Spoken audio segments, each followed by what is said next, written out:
ngeen jëf mbokki internet yi Buzz Total TV kii di Seydi Gassama moom nag muy xam le ne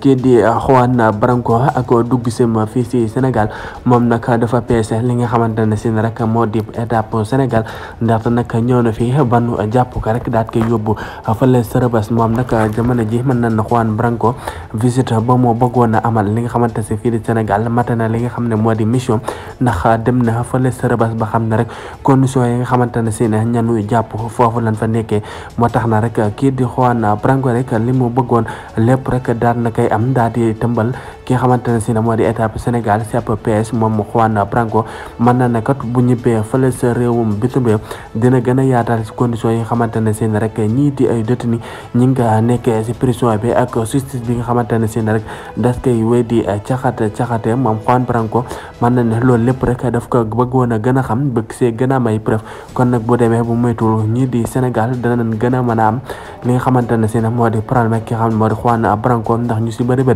jàpp nañ ne kii di Juan Branco ab pataas bu tàng la si loxoy étape bu Sénégal ba tax na rek à chaque fois bu ko jàppee daf koy gën di andil ay difficulté yu bëri moom kii di Juan Branco ñu si bëri rek ràññee ko mu nekk ab avocat kii di Ousmane Sonko ba tax na rek patriote yi si bëri